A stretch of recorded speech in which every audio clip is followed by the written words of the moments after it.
Germany got dead into the tennis too, but wanted to make a few modifications to the ball to make it a bit more effective. Around this time, an American chemist had just created something called vulcanized rubber. Out of that, people started developing air-filled rubber balls, which were properly bouncy, but either red or grey in colour.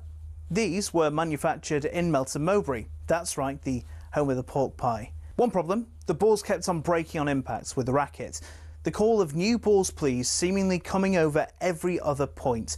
Step forward English lawyer and tennis enthusiast John Moyer Heathcote, who suggested balls be covered in flannel to stop them from degrading. And thus the modern-day tennis ball was born. But these were white or black, so how did they become yellow? Well, in 1967, the controller of BBC Two, one Sir David Attenborough, decided the corporation should show Wimbledon on colour TV. He got his wish and it was wide into people's homes across the country. The only sticking point, the white balls were nearly impossible to see on the screen. So the International Tennis Federation, sensing an opportunity, started developing a new ball that would be visible even without the need for 4K LED displays. Not that anyone had that in the late 60s. After rigorous testing, they came up with the colour optic yellow and decided every ball be coated in that colour from there on in. And there you have it. Tennis balls are yellow, all because Sir David Attenborough wanted to watch Wimbledon from the comfort of his own front room. You could say the ITF aced it.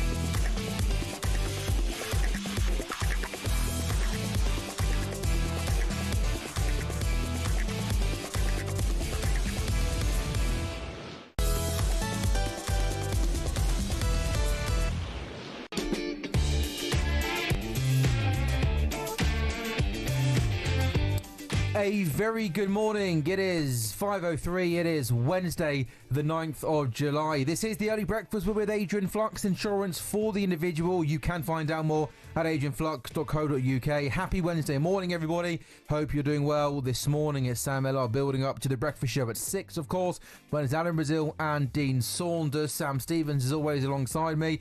Sam, good morning. Yes, hello, Sam. I probably always say this to you, but I feel like I really mean it this morning when I say we have a lot to get through in the next hour. Oh, there's an awful lot going on this morning. Don't you worry Maybe too about much. that. Chelsea are through to the final of the Club World Cup as João Pedro's two crackers saw off Fluminense. Will they now go on and win the competition? We'll talk about the Lions as they prepare for their latest warm-up game against the Brumbies today. We'll get Sam's view ahead of the third test at Lords, which starts tomorrow. Can England get the better of India this time around? The Lionesses face an absolutely crucial game tonight against the Netherlands live on talkSPORT. Can they keep their hopes alive in their quest to retain the Euros? And of course, we've got loads more going on as well, including a deep dive into the front and back pages of this morning's newspapers. This is the Early Breakfast on talkSPORT with our very good friends Adrian Flux. It's insurance for the individual. You can find out more at adrianflux.co.uk. How are you, Sam Stevens? Very good, Sam. Yeah, very good. I didn't sleep at all well again last night, but I'm not going to complain about that. I don't know. I just think it's... Feels like you're complaining, though. Well, yes, that was a bit of a like grumble. you've mentioned it and told me. Straight away, top of the show. Was there a reason why you couldn't sleep last night? Yeah, because I napped again yesterday. See, I'm doing quite well with napping, but I think I napped for a bit too long again. Another 2 hour yesterday it was. Oh, I don't think 2 hours nap is too much. I didn't think so either, but it seems to be affecting my night's sleep at the moment. When I used to do the hours that you do on a regular basis, people, the experts who thought they were experts anyway, used to always say to me that like a power nap, the length of a power nap, the perfect power nap is between 45 minutes to an hour. Yeah, that's what they say. To be fair, maybe. Yeah. Going the extra hour was a little bit not clever. Possibly so, but my nap lasted slightly longer than Cam Norrie, didn't it? Yeah, I mean, goodness me, I think the Club World Cup game last night lasted longer than... When you see someone like Cam Norrie on centre court in front of the world, getting... not to be disrespectful, but I mean, it was... A bit of a battering, wasn't it? A battering, there we go. Do you feel sorry for him, or do you think, no, hang on a minute, he's reached the last I've seen at Wimbledon, he's going to make a couple of quid, he's doing all right? Yeah, I do, and I also think, like, you know, it's so... I mean, It's ridiculous for me to say this, really, and I'm sorry, Cam, because I like Cam a lot, and I think he's a good player. I think he's actually, he's flown the flag for Britain in this tournament, hasn't he? He's got the furthest. He's flown the flag. We can't dispute that, but do better. You can't go out in straight set. You just can't. I mean, or at least you can't go out in 90 minutes in the at 99 minutes. I think it was. In my view, I think that's. I mean, we know how brilliant Carlos Alcaraz is. We know he's a phenomenon. He's a phenomenon, right? He's absolutely, he's clearly, I know it's between him and Sinner, but in terms of Wimbledon, he seems like it's his domain, doesn't it? It's his little sanctuary. But I think it's disappointing from Cam Norrie's point of view to go out with a bit of a whimper. I probably watched more Wimbledon, I think, this year than I have ever before. Enjoyed it? Part of that, I think it's been absolutely brilliant. It's great tournament, mate. It's great. Because I've been doing so much of the cricket. I've obviously watching the cricket, doing it for talkSPORT, but I've then got the Wimbledon on my laptop as well. Kind of keep it. I think seeing some brilliant stories. I think there's been some upsets. That we saw more seeded players go out in the first couple of rounds than we have done in ever before. Really, really good. We've got 2 more games today in the men and then 2 more games in the women's. I think Sinner Shelton's going to be great. Shelton's been on fire, hasn't he? Really good character, but really good energy. So lots going on today, Sam. And I will now have a little skim through what's made the back pages. I'll just say one thing quickly about Yannick Sinner. He's slightly fortuitous. Lucky? Not only fortuitous to get through the last game, obviously, against Dimitrov, but also he'll be a little bit rested, won't he? Because he's only had to play a couple of sets, and he's had a day off as well. Obviously, they only get a day off. But I think he's got to be setting himself up now for victory in this tournament. Really, sport can be brutal, can't it? And that Dimitrov the other night. I mean, to find yourself 2 sets up against the world number 1 centre court Wimbledon, and then to that happen, he goes on to win it now. All of a sudden, people are thinking. It feels like now Sinner is inevitably going to win this tournament. Like it just has to happen, right? Yeah. Good stuff. Sam back shortly to do some back page, sort of a bit more of an in depth look. I'll just go through some headlines. Where should we start? Let's start then, shall we, with Wimbledon. It's made the back of the Mail this morning. So bad it's scary. Oh, Hawkeye again. Wimbledon's new electronic line calling system was slammed as scary after yet another embarrassing failure yesterday. Taylor Fritz and Karen Khachanov were forced to replay a point in their men's quarter-final when fault was called midway through a rally, leading to boos and number 1 court. The farcical episode occurred just 2 days after organisers had to apologise for the technology being accidentally switched off in the match between Kartel and Pavlyuchenkova. Khachanov, who ended up losing to Fritz, blasted, saying it's scary to let a machine do what it wants. I'm more for line umpires. Electronic line calls have to be very precise and no mistakes, but we've seen a couple bring back the line judges. I mean, why in the first place did they get rid of them? Box office Ben primed to derail Sin. A good piece on Ben Shilton in the Mail from David Coverdale. He described a full English breakfast as garbage. What? Complained that our roads are the worst in the world, and even poked fun at Annabelle Croft. And yet brash Ben Shelton has won the hearts of British tennis fans on the way to the Wimbledon quarterfinals when he steps on to number 1 court today to play top seed Yannick Sinner. There is no doubt the crowd will be for Big Ben. I think that is definitely true. Sinner Shelton second on number 1 court. Bit of a shame, I think, that's not on centre court. Inside the Mail too, inside Archer's very long road to recover me. Rip Paceman is finally back 4 years after his last test. You don't expect him to bowl 90-mile-an-hour rockets every ball. A real good in-depth read from Richard Gibson, talking about, highlighting, detailing the last 4 years from Archer's last test match to tomorrow, where he should make his England return. João Pedro fires Chelsea into the final. Headline back of The Guardian. Broken Britain, home hopes over as Norrie blitz is the headline of the Telegraph Sport. Back of the Times also lead with Wimbledon all over in 99 minutes. Norrie is last Brit to exit Wimbledon singles after having no answer to the brilliance of Alcaraz. Like the headline on the back of the Star, João Pedro, 2-goal João is out of this world to fire Blues into the final. Some Lionesses back of the eye. We bounced back before, says confident Russo. England forward Alessia Russo has vowed England can bounce back from defeat to France as they head into their second group match with the Euros on the line. If the Lionesses lose to the Netherlands and France avoid defeat against Wales, which I'm fairly certain will happen, Serena Wiegman's reigning champions will crash out of the tournament without reaching the knockouts. That game, 5 o'clock kickoff on talkSPORT. And how about this for a transfer story back of the Sun? Martin Blackburn writes this morning, Jamie Vardy heads a trio of free agent strikers who have been offered to Manchester United. Former Newcastle star Callum Wilson and ex-Everton man Dominic Calvert-Lewin are also in the mix. Wow, there we go. Could Jamie Vardy be leading the line next season at Old Trafford? Never say never. To last night's football, though. Chelsea made it through to the final of the Club World Cup. 2 fabulous goals from João Pedro, his first for his new club, against his old club, with the difference for Enzo's and Maresca's men. The game last night was live on talkSPORT. Swings across into the penalty area, cleared by Thiago Silva, and curled in superbly by João Pedro. What a way to open his Chelsea account. No celebration from the former Fluminense player, but that was a special goal. Flicked on now by Cano into the penalty area, and here's an opportunity, but it's cleared off the line by Cucurella. Rene fires it in, appeals for handball inside the area, and it's a penalty. I don't know where he's meant to put his arm. No penalty, and that is VAR doing its job. Wide towards João Pedro, left-hand side of the penalty area. He's shown the inside, he takes the route, and he hammers the ball home in majestic fashion. What a player, what a game, unbelievable. And that is it, the full-time whistle goes, and Chelsea are 90 minutes away from potentially being world champions. Full-time, Fluminense 0, Chelsea 2. Yeah, comfortable really for Chelsea yesterday evening. João Pedro, 2 incredible goals. First goal was a fantastic strike, left-hand side, cutting in on his right foot, bending it into the far corner. So Chelsea, they're in Sunday's Club World Cup final. Let's now hear, shall we, from the Chelsea manager. He admits that his players and Chelsea's bank balance were both understandably delighted after the game. We are very happy. We are very proud to play the final on Sunday. The reason why is because this is the Club World Cup, first edition. Best club in the world, they are here. So for us to be there on Sunday is something that we have to be proud. So very happy about that. Congratulations, Enzo. Ben Jacobs from talkSPORT. A word on João Pedro, a fantastic first start for Chelsea.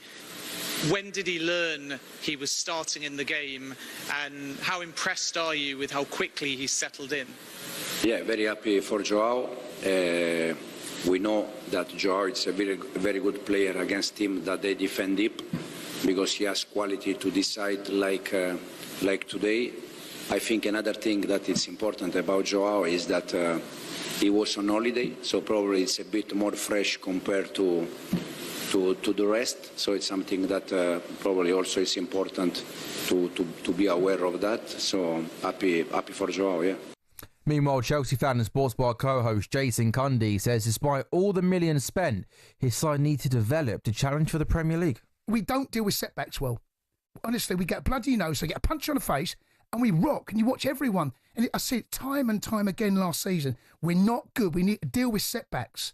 If we can start dealing with setbacks in a bit more of a mature manner and find a way to get through those tough times during games, and they always come along, but I felt that we just seemed to look like a young team. There were parts of that season last year where I go, we look good. You know, you can see where this is going. And there's parts of the season you go, yeah, I can see how, well done, but you're still young. You don't deal with setbacks. If we can deal with setbacks, then I think we've got a great chance of doing something. We ain't going to win the title. We ain't better than Liverpool, right? We ain't going to win the title. But I tell you what I want to see. I want to see us get Can you closer. put them under pressure? Well, we finished 5 points behind Arsenal last year. Yeah, Drive also had this conversation yesterday, Golskin and Benty talking about Chelsea and the possibility for them challenging for the Premier League next season. They've not gone in and bought in ready-made superstars. No, they haven't. So which tells me... When should you see... Give it another year, let them develop again. Not another year? Yeah, let them develop again. Develop again? Well, okay, Liam Delap, right? They've signed him for Ipswich. Young kid, done really well. Yeah. He's obviously not going to lead the line for them to... They've not signed him to win the league. They're thinking in the future he will win us the league. When they sold Carl... Okay, it's a huge risk, isn't it? Yeah, no. Because you're effectively saying that Chelsea's standing still. Well, they're not standing... They're still moving forward. But top 4 and top 4, or top 5 and top 5. Yeah, but if they're closing the gap on the ones above them, then it's... I think for Chelsea, they're not buying players now. Like, they're not spending like 100 million on Haaland, who's ready to go now, or like they're not buying ready-made superstars. What they're trying to do is sign younger players and turn them into superstars. So I think that give it another year, because even the manager's inexperienced. I think they've got a brilliant array of attacking options to Chelsea, good midfield options. I simply think if they are to do anything next season in terms of challenging for the league, I think they got to sign a better goalkeeper. I don't think they'll do anything with Sanchez in goal next season. I think unfortunately for them, he cost them too many points. I think he's too inconsistent. I think in terms of the way Maresca wants to play, I think he needs a goalkeeper better with the ball at his feet, more comfortable with the ball at his feet. And I think they got 3 or 4 decent young promising centre-backs who could go on and become top centre-backs, but I think they also need sort of a ready-made, proven, experienced centre-half to come in and play alongside a Colwell or Chalobah. So I think goalkeeper, centre-back, got to get that done before the end of the window if Chelsea are to push on next season and possibly compete for the Premier League. So Chelsea are in the final then of the Club World Cup. Who will they face? You can find out tonight, live on talkSPORT, 8 o'clock kickoff. It's PSG, Real Madrid. Should be a decent one. Commentary from Nigel Adley and the former England striker Dean Ashton. That is not the only commentary on talkSPORT this evening because the Lionesses in action. England, Netherlands, a must-win game for England at the European Championships. That's a 5 o'clock kickoff live on talkSPORT. The other game in that Group D, Wales, France, is an 8 o'clock kickoff. That is on at talkSPORT 2 to the same time as the Real Madrid game. If you haven't done it already, I very much recommend you download the talkSPORT app. Then you can simply swipe can't you between talkSPORT and talkSPORT 2 and also get a wonderful podcast and so much more on the talkSPORT app. A very good morning to you. It is Wednesday, 9th of July. It's just gone 5:15 on the Early Sports Breakfast. Coming up next, we'll take a deep dive in today's back pages.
A very good morning to you. It is just gone 5:19 on the early breakfast with Adrian Flux. Get a tailor-made quote for your commercial vehicle. Search Adrian Flux. Insurance for the individual. Alan Brazil and Dean Saunders on the way from 6 with the breakfast show. And make sure you download the talkSPORT app to find all of our stations, including talkSPORT, talkSPORT 2, Talk Times and Virgin, and there you can listen again to our shows and best interviews. Some sporting headlines you're waking up to this morning.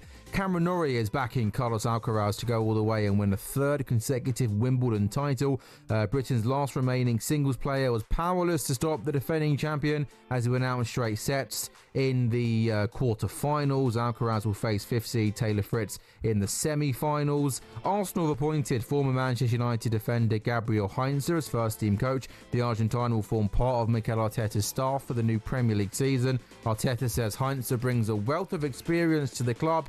And former England bowler, ex-Stride presenter Darren Gough says Jofra Archer needs to be unleashed in the third test against India. The 5-match series level at 1-1 going into third match tomorrow at Lords. After 4 years of injury problems, it's expected Archer will make his test comeback. Gough also believes England will go on and win the series. Look, we want the win, but it wouldn't be desperate if we didn't win, because I think we've got a good lineup for Old Trafford and I think we've got a good lineup for the Oval. So I think it's going to be a close series throughout. India so far have been the best team and we're sitting at 1-1. So I'm still going to go England 3-2, but I'll probably be against the grain. I think everybody else will be going to India to win from here. Yeah, I fancy England maybe just to edge it between now and the end of the series. But yeah, it's going to be incredible. It'll be a great spectacle to see Jofra Archer coming charging in hopefully tomorrow at Lords. Archer bowling to players like Gill and Jaiswal and Pant. Oh, it's going to be cinema, as the kids say these days. So yeah, possibly as well. England haven't announced their team yet, but could be a completely changed seam attack tomorrow. The Woke, Stung and Cast could all possibly miss out. And yeah, Archer could come back in. Maybe Gus Atkinson, he's got a slight hamstring problem, or has had a hamstring problem. Maybe tomorrow could come too soon for him. But also Jamie Overton, Sam Cook are also in the team. So yeah, England haven't announced the team yet. So probably having a look over some of their bowlers and seeing who's fit and firing. But hopefully Archer is back, and that will give England's attack a little bit of extra quality. Maybe the big disappointment for England so far is how the seam bowlers have gone. Probably haven't got enough from the surface yet. Certainly not as much as what the Indian bowlers have got. England, India, third test match tomorrow, 11 o'clock start. I can't wait to be at Lords tomorrow for talkSPORT. Should be brilliant. And if you want more cricket content, the talkSPORT Cricket YouTube channel is very much the place to be. 5:22, Sam Stevens back in the studio for some back page headlines. Yes, that's right, Sam. Now, did João Pedro give the Brazilians a bad case of the flu last night, do you think? Very good. Because that's their nickname, isn't it? Fluminense. He probably gave them worse than that, didn't he? Right? I think so. I mean, what do you think of this? I mean, we've had a little bit of a chat about Chelsea's transfer business. You in favour of João Pedro being the man to sort of take them to the next level? No, I don't think he's going to be the man to. I think it's going to be a really good addition. But you like to the him? team. I really like him as a player. I really liked him at Brighton. So I think he's a good signing. I've mentioned earlier, Sam, that I think to get to the next level, they've got to sign a new goalkeeper. Yeah. I don't think they're doing anything with Sanchez in goal. I think he's doing assistant. And also, I just think they need a ready-made experienced centre-back to come in. I think they've got lots of good centre-backs, but I think your Carl Wills, your Tosians, your Chalobahs, I think they need someone better and more experienced alongside them. So I think goalkeeper centre-back, otherwise any idea of them challenging for the title next season is not for me. Yeah, I think a senior figure somewhere in that team, particularly in the spine, in the centre-back team, isn't it? Possibly even somebody who could almost instantaneously, I know it wouldn't be very popular with sort of Reece James camp, but somebody who could almost take that captain's armband, you know, somebody who could lead that team a little bit would be a vital step. You know, you almost feel like they haven't quite patched up. I know he's very much at the other end of his career. In fact, played last night, Thiago Silva, but that kind of figure. And that was sort of the narrative going into last night. You're right, they haven't replaced that. You know, not just quality on the pitch, but also, that voice in the dressing room, because we know it's a really, really young Chelsea team. So a talented Chelsea team. Very talented, clearly got some good players in that team. And, you know, hey, we could possibly be talking about Chelsea being Club World Cup winners, you know, Conference League winners, and of course they did qualify for the top 4 at the end of last season. You have to say, Enzo Maresca's first season in charge, if you offered that team at the start of the season, you know, it'd have absolutely snatched your hand off of that. 2 trophies in top 4 football. Yeah, you're absolutely right. And I think what's interesting is that we're now seeing the Club World Cup has kind of moved slightly in the vision of football fans and in the newspapers and the media. it's gone from being sort of an inside paper story, sort of 5 pages away from the back pages, and it's just eking its way towards the back pages. And it may be because of Chelsea's progress. It may be because there's other limited stories around this morning, apart from obviously we'll talk about the tennis in a minute. But also it may be because the Club World Cup is just starting now at the tail end to capture people's attention. So that's what I was going to ask you more holistically, Sam, just a more overview of the tournament. Having watched a few games now, watching Chelsea last night, where do you think this Club World Cup is at in terms of as a sort of premium quality product? Do you think does it still feel to you like a pre-season tournament with a lot of money at the end of it, or does it actually feel like it's got some serious cachet and gravitas? If I'm being honest, I think the first of your suggestions there, that maybe if pre-season tournament feels a little bit. I'm talking about how I think the wider footballing fans, I think the football clubs will view it more differently. Yeah. Because we know there's a lot of financial money at stake, and I think Chelsea would love to win a competition. They've got the likes of Real Madrid in it, but I think a more wider picture. I'm not entirely sure that maybe it's in this country anyway. In this country, I think different countries have got different opinions on it. Listening to Tim Vickery coming on talkSPORT talking about how it's really captured the imagination over South America. But I think being in this country, I'm not entirely sure yet that it's really caught people's imagination just yet. No, I don't disagree with that. I think the other thing I would say is that maybe it was probably, with all due respect to our American friends, maybe it was a bit not necessarily the right choice for where the expanded tournament should start, because I'm not sure the American market is really the place if you're trying to launch a football tournament. Imagine if they started the tournament in South America. Yes, exactly. I think it would be monumental. How grave a look that would have been with all the fans. So yeah. I agree with that totally. But yeah, you did mention that it has crept onto the back page. But whether it's Lionesses, tennis, rugby, bit of cricket, there's lots going on, Sam. There is loads going on, as you say. I mean, it's absolutely massive for the Lionesses tonight, isn't it? It's almost France sort of gone under the radar a bit. But if England don't win tonight, then they're probably out. So France are going to be Wales tonight. Yeah, that's the thing, isn't it? I think tonight is now make or break, for Lionesses. Yeah, it really is. And it was a poor performance against France, and the Lionesses got to do better tonight. So that is all over the back pages as well. Lots of Alessia Russo's comments last night saying that England have got to show themselves in. We've bounced back before, says confident Russo back at the iPaper. England forward Alessia Russo has vowed England can bounce back from defeat against France. That's live on talkSPORT tonight at 5. Huge game. And also pictures of Cam Norrie. Yeah, I was literally I had that in my hand there. Yeah. The one in the Times, all over in 99 minutes. Yeah, the Club World Cup game went into the 100th minute last night. Yeah, so I'm afraid it didn't last as long. And generally in these tennis matches at this stage of the competition, you're looking at 3, 4, 5 hour matches quite routinely, aren't you? Definitely longer than 99 minutes, ideally, I think. That's all, folks. Alcaraz ends British singles hopes by Wimbledon by thrashing Norrie. Is back page of the Eyes. I say, so bad it's scary. That's players blast at Hawkeye after another line call Sam, fast. Not good. Wimbledon's new electronic line calling system was slammed as scary after yet another embarrassing failure yesterday. Just a bit of a case of the kind of VAR thing where they kind of brought this idea in a bit too early, do you think, Sam? Yeah, I mean, but there's just, I guess with VAR was probably quite long, right? But ultimately with VAR, it would be up to the referee's discretion, right? When you go in terms of giving his opinion. Whereas this is obviously kind of factual decisions, right? It's almost like goal line technology. Yeah, you're right. That's true. Goal line technology. That's very true. Because this should be matter of fact. It's either in or it's out, isn't it? Yeah. And there was the bad one in the Cartel game where there wasn't an out call for a shot that was clearly out, and that could have costed her. And then there was the one yesterday. And you just think for something like Wimbledon, Sam, they made the big decision to get rid of the line judges. These decisions, these things happening in the latter stages of the tournament or anywhere in the tournament, not a good look. Not a good look at all. And unfortunately, what Wimbledon's going to be remembered by at the moment, isn't it? This stage is sort of not the only thing, because it's been a great tournament in terms of the playing. But that's the thing. People knew that was the big call they made this year, and they've got it wrong. Seemingly. Imagine the final with Sinner Alcaraz. We get 1v2 Wimbledon final. Beautiful sunny afternoon, 5-set thriller, and we get to the 5-set. You just hope there isn't any sort of technical error there where it hasn't. I mean, the one the other day with the Cartel one, it said it wasn't switched on. I know, that's a fuss, isn't it? Real fuss. Come on. Carlos Alcaraz obliterated the final Brit hope at Wimbledon, then vowed to carry on his 23-match winning streak. I mean, he is formidable, isn't he? Do you know how old he is? I think we forget. He's 22. Yeah, and he's this good at tennis. Yeah, it's almost not fair. I know, it's absolutely remarkable. He thrashed him 6-2, 6-3, 6-3, set up a semi-final against US 5th seed Taylor Fritz on Friday.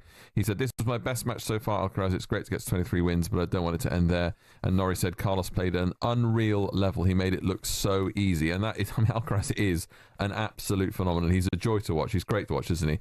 But I suppose from Cam Norris' point of view, he lives to fight another day, right? Yeah, look, a tough one from yesterday, but I guess getting to the last 8 would have been an incredible experience. He would have cashed a couple of quid, wouldn't he? So good for his ranking points, ranking money.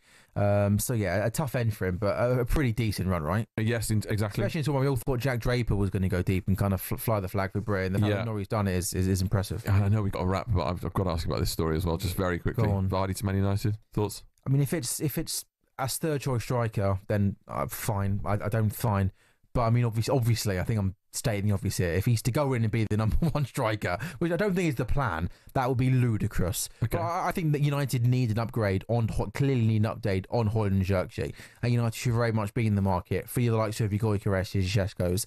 They need someone to come in and be ready and score 25 goals next season. If they want Vardy, for whatever reason, to be third choice striker next season, a complete backup option, fine. But United need a ready-made proof. They've had Hoyland and Xerxes, 2 young kids that have come in with promise, potential, hasn't worked. A bit like Chelsea need that experienced goalkeeper centre-half to come in and make a difference. I think United now at a stage where they've got to go out and sign that proven number 9. No messing around now, right?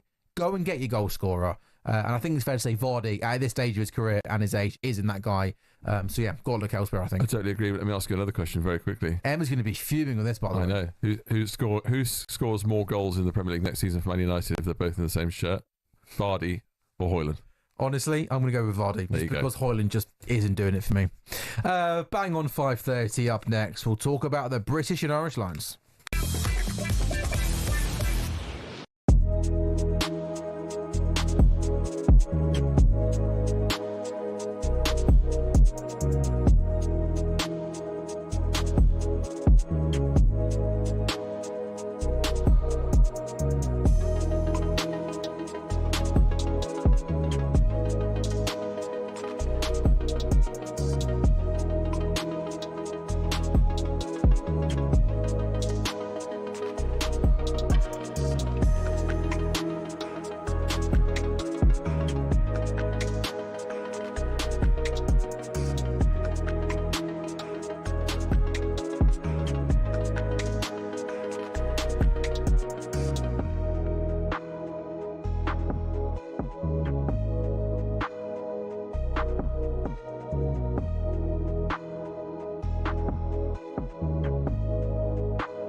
Corinthian Casuals are a team in the Combined Counties League Premier Division South. Despite that, they're one of the most important clubs in world football. Here's why.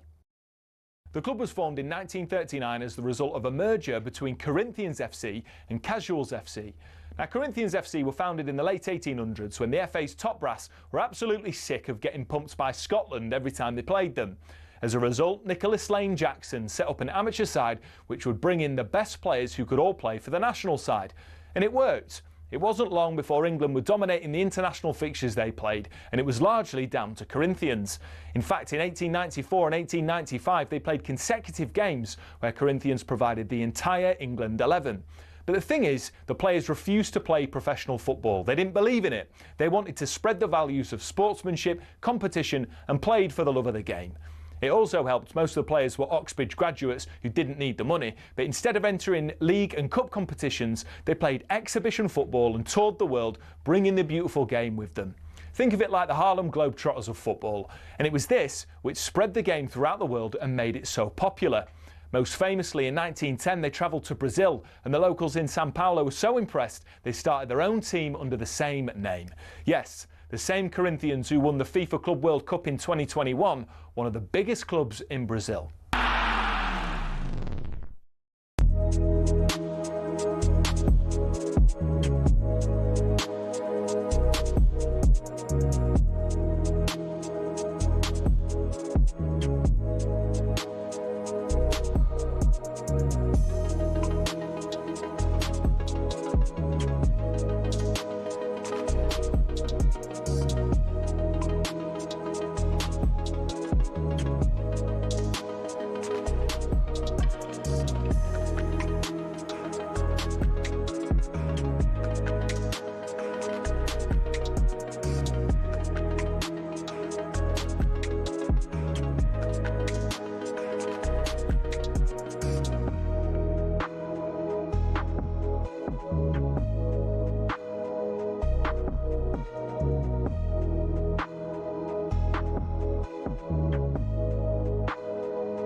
Yeah, very good morning. This is the Early Breakfast with Adrian Flux. The cover you need at a price you'll love with Watt Vans and Insurer of the Year 2021. You can find out more at adrianflux.co.uk. Wednesday, 9th of July, 5:36. Happy Wednesday. I'm with you until 6th. It is Alan Brazil and Dean Saunders with The Breakfast Show. Some of the sporting headlines you're waking up to this morning. The top 5 tiers of English football will soon be overseen by an independent regulator. MPs voted with a majority to back the football governance body. It was introduced by Labour last July, having failed to pass through Parliament before the general election. A regulator will be introduced to ensure clubs are run sustainably. I'm sure Simon Jordan will have a lot to say at 10. Elsewhere, Sweden cruised into the knockout stages of Euro 2025 with a dominant victory over Poland. The win moves them on to 6 points. Alongside Germany, who beat Denmark 2-1 earlier on yesterday. They'll meet to decide talkSPORT Saturday. A reminder, England-Netherlands live on talkSPORT at 5 o'clock this evening.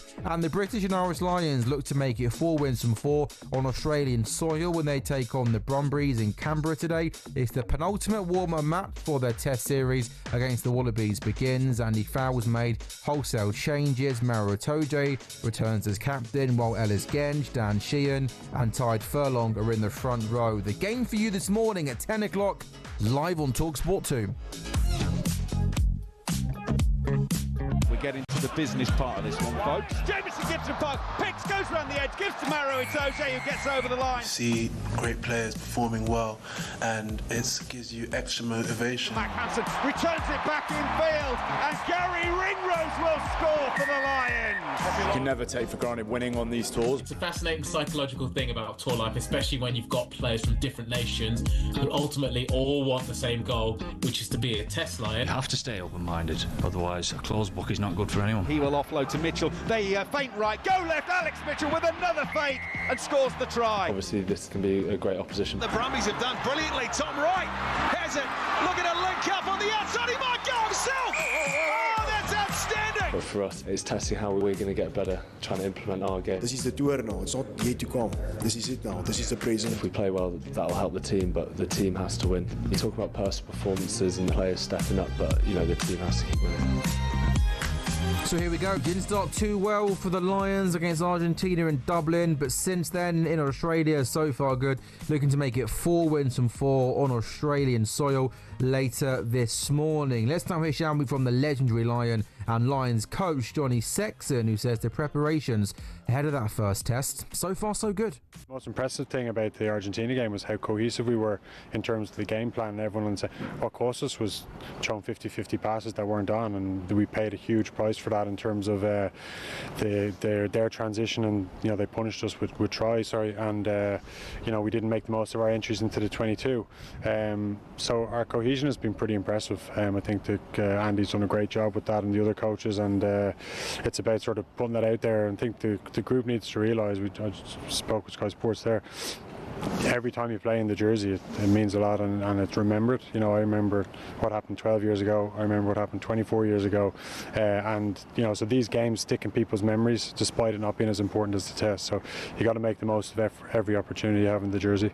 Meanwhile, Aussie legend David Campese joined White and John yesterday. He says he doesn't think the Wallabies should have anything to fear about when taking on the Lions.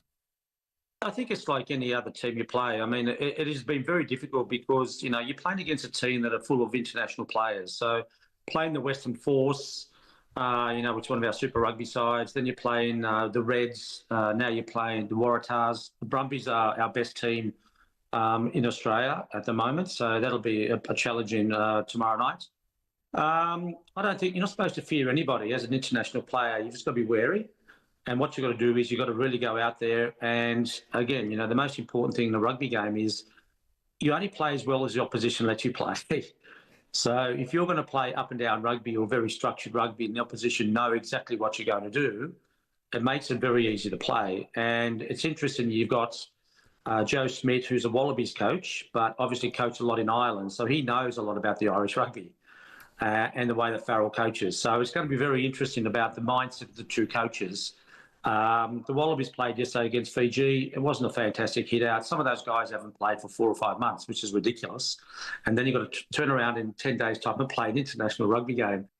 So the Lions, the Brumbies, the game for you is live on talkSPORT 2 at 11 o'clock. Shaban Maka Ben K bringing you all of the action from that one. Build up from 10. And don't forget the Daily Lions Uncaged podcast, all the latest news and reaction from Alfie Reynolds out in Australia, along with the Lions team, bringing you all the news and views every day. You can find it wherever you get your podcasts. At 5:41, time now for some front pages. It's a front page throwdown. Oh, what a move! The front pages first on the early sports breakfast. talkSPORT.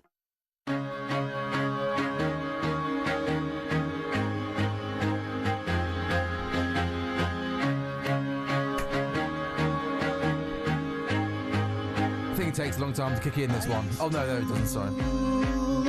Talking over the intro, you wouldn't make a music DJ. Sorry, no, that was terrible for me. Hi Sam. Hello.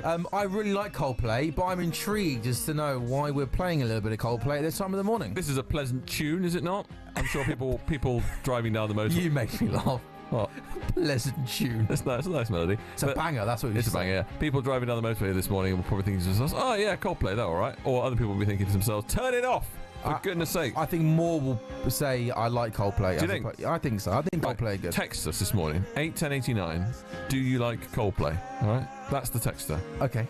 You like that? Simple, but I like it, yeah. You like that? Text 81089. Send us a WhatsApp as well if you want. Do you like Coldplay? All right, we'll find out the perception of the audience. It's a TalkSport audience. Well, I think it's probably more Oasis than Coldplay, but apparently scientists are saying Coldplay are officially boring. The 100 million album-selling band have become less harmonically daring over time, suggesting their new songs sound like the old ones, music experts reckon.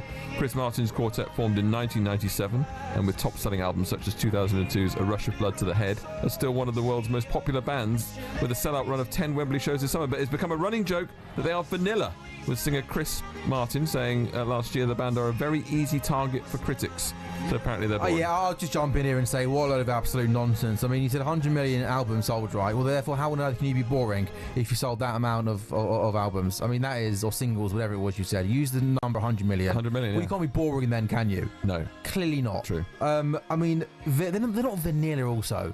I mean, like, if you know... I can tell you're a fan. No, I am a big fan of Coldplay. They're probably one of my most favourite bands to listen to. Yeah. I mean, say they're vanilla. They're not vanilla. when they're on stage, Chris, he puts on an incredible performance. I've heard that live. They're exceptional, actually. Yeah, I've never seen them live, but I watched them at Glastonbury last year. I've seen them in concert before. We should get you tickets to go and see one of your favourite bands. Absolutely brilliant. I think they're great. They're great performers. So I'm sorry, this scientist, get a life. Yeah, I mean, absolute drip. There's a bit of live it up, mate.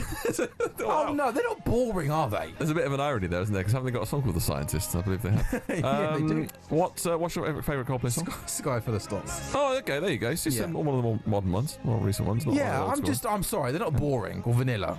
And you can't sell that many albums and be called boring, so I'm sorry. Right, well, there we go. You see, that's that problem solved, isn't it, this morning? Coldplay, not boring, officially, but... Stick that up on talkSPORT YouTube channel. What do the capital talkSPORT letters. listeners think? Yeah, that's what I want to know this morning. Stewie, we can lose the Coldplay now and have a bit of Dua Lipa again. Now, Sam, would you describe yourself as having a dad bod? Is Coldplay going to keep going? Or? I don't know. I think Stewie's not listening to me. Stewie! Turn Coldplay off and put Dua Lipa back on. Thanks. It's putting me off this Coldplay, isn't it? I know. Yeah, I have a dad bod. You do have a dad bod because apparently women like a dad bod. This is the new survey this morning. Women are way more attracted to real life dad bods than chiseled physiques. A study found more than 2/3 would go for an ordinary bloke than someone with a Love Island style gym body. This is brilliant. So yeah. Oh, here we are at last. We've got Dua Lipa back. Yeah, go on. Yeah, go on. You're a fan of that? You're a fan of this survey? I have to say, as someone that has, I'm very proud of my dad bod, by the way. Yeah. I am absolutely over the moon to hear this. I think he wants something to, bit of oomph, right? Yeah. I've got a dad bod. I'm proud of it. You know, life's too short. I like to go out there but listen, also, if you like going to the gym and stuff and you got a six pack, good for you. People should just be comfortable wherever they've got. And if more women like dad bods than not, then each to their own. Live how you like. There's something out there for everyone. Exactly. But also, let's not judge people for how they look. Well said, Sam. Well said. The dad bod is no longer just accepted; it's adored, says somebody from this particular website, which is probably not something that's worth reading at this time of the morning. Lighter story we've ever. I thought you'd like that. Yeah. The dad bod is now in vogue. Smile on my face. See, I'm sure that'll please Alan Brazil and Dean Saunders this morning. Your words, not mine. I can only assume that at least one of those two has a dad bod. Possibly. I shan't be commenting on which. No, for sure. Living like Tarzan is the key to having a better life in old age. Living like Tarzan. Oh, right. No, not necessarily like, being in the jungle, but just in terms of healthy lifestyle. Eggheads reckon a lack of exercise coupled with tech and takeaway addicted city lives is killing millions early. They say the answer is to go back to hunter-gatherer lives where we had to go out and catch our meat and fish. Like Tarzan. Would you do that? Would you go out and catch your own fish? I'm not quite sure in 2025 that's going to become a thing, is it? I can't imagine catching my own meat or whatever. No? You wouldn't go out and spear a cow or something if you had to? I'm not sure I know how to. It's probably quite dangerous, that spearing a cow. I would not recommend that to the talkSPORT audience, by the way. We're not doing any of that, are we, Sam? We don't recommend that. Have you ever gone fishing? I can't imagine you going fishing. No, that's not really your bag. Is it sitting around for 4 hours without talking to anybody? That's definitely not your thing. But then again, I sit there and watch Test cricket for 6-7 hours. That's a very good point. To be fair, that's a very good sitting point. on my backside and watching something or doing something is something that I'm clearly a fan of, but then I like cricket and I don't quite think I like the idea of waiting for a fish to come on the end of my rod. Cricket, Coldplay and a dad bod. You sound like a right catch this morning, son. And one more for you. What's wrong with cricket? Nothing. What's wrong with a dad bod? Nothing at all, but I'm sure that some people wouldn't What's wrong with Coldplay? Nothing. Everyone's entitled to their own Stop judging me, man. I'm not judging you. I love you lots, as you know. I'm joking. Last one for you then. Brits are more tech mad than sex mad. Mobile junkies admitted they go without romps to hold on to their phones. Okay? Oh, and give over. Dogs may be the man's best friend, but they only came 9th on a list of things people cannot live without. Now, this survey is an absolute disgrace, right? Check this out, right? In first place, the top 10 things that people love. Okay? Go on. Phone. Their children. Right, sure. Right? Number 2, mobile phone. Yeah, that didn't surprise me. Number 3, their partner. This is a disgrace. How can you possibly put your phone ahead of your partner? That's an absolute disgrace, isn't it? So you're putting your partner ahead of your phone, just to clarify? Yes. I mean, she might not think so sometimes, but no, definitely 100% would. All the time. The only thing that surprises me there, Sam, Hold on a minute. unfortunately, you'd put your phone over your partner? Well, I haven't got a partner, so yeah, right now I put my phone over, yeah. Okay. The only thing that surprises me, Sam, as bad as it sounds, is that phones aren't above children. Well, there you go. You know what people like with their phones nowadays, all jokes aside, you know? Yeah. 4th place, their mum. Oh, I love my mum. Yeah, she's got to be ahead of your mobile mum's phone. number 1, yeah. Number 5, their own bed. That's a love, isn't it? Yeah. You love your own bed. Hot baths and showers. Their dad is only in 7th place. Bit harsh on the dad. Bit harsh on dads. Their best friend at 8.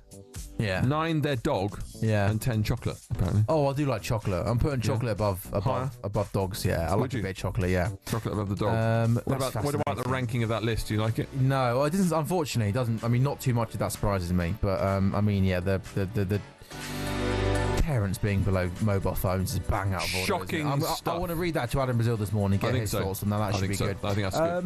5:48, talkSPORT Early Breakfast. Sam, thank you very much as always. Bring on the dad boards. Coming up next, we're building up to the big game tonight for the Lionesses. Must-win game against the Netherlands. Live on talkSPORT, 5 p.m. kickoff.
He plays that villain role very well now. It's crying out for a little bit more attention. It comes with a lot of crazy people. I took it personally and it kind of made me rebel a bit more. To be honest, I don't really care anymore. I'm never going to change.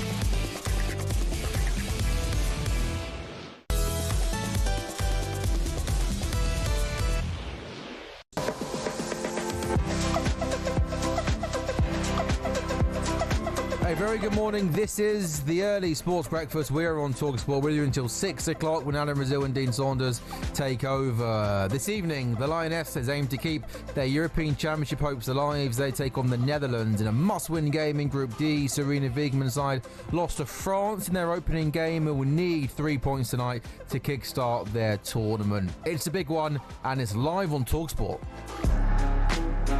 Baltimore the shot and France have scored again and England are all over the place and England's title defence begins with a damaging discouraging defeat in Zurich and arguably their worst major tournament display under Serena Wiegmann. Here's the harsh, stark reality. England lose to the Netherlands. Live on talkSPORT, it's pretty much game over. It's going to be an intense game. What we are occupied with is playing football, sticking together. It's a football game. The approach is the same because we go out there and we want to win that game. It is Alessia Russo who scores! Chance for the shot and it's a goal! And it's Lauren Hemp who scores! Back towards Ellard, finds the top corner! Stanway! What a strike from Georgia Stanway! Falls to Kelly inside the box and she pokes it home off the goalkeeper and in! All eyes on what realistically are two must-win group games to come. Our show says must-win group games for England to come. 5 o'clock kickoff live on talkSPORT. Head of the game, head coach Serena Wiegmann says her side were always well aware of just how tough this group would be to get out of. Of course, it's going to be an intense game, and we knew this was going to be a hard group. And what we are focusing on is our game plan and just executing that and doing your task and having conversations with players, sticking together, talk to each other, and that's what we want to do in the game too. So, what we are occupied with is playing football, executing a task, sticking together, and do that together, get the right connections, and just work really hard and doing everything to win the game. Meanwhile, Lionesses striker Alessia Russo says the side are desperate to put things right.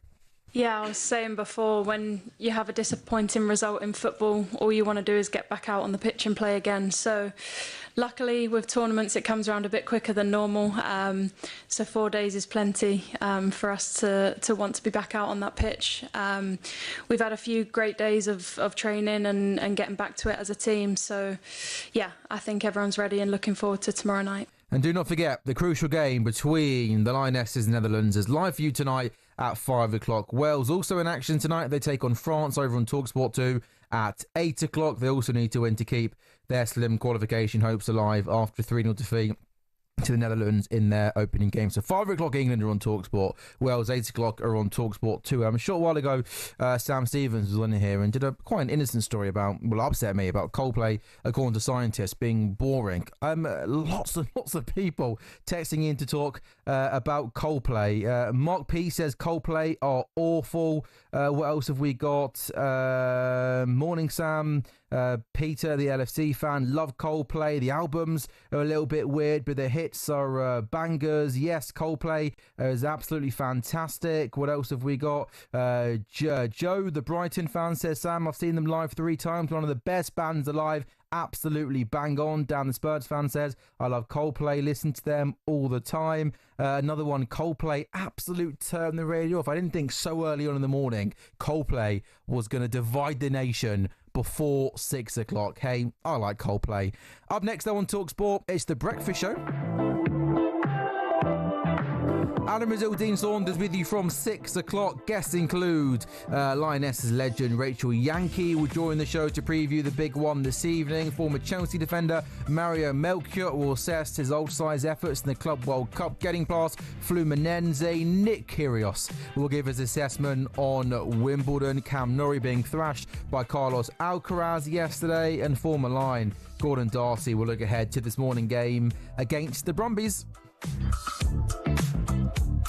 And yeah, that Lions game is live on talkSPORT 2 at 11 o'clock this morning. A busy day of live sport on the talkSPORT network. Do not go anywhere though. You've been listening to The Early Breakfast with Adrian Flux. Insurance for the individual. Find out more at adrianflux.co.uk. Up next, talkSPORT Breakfast. Adam Brazil and Dean Saunders.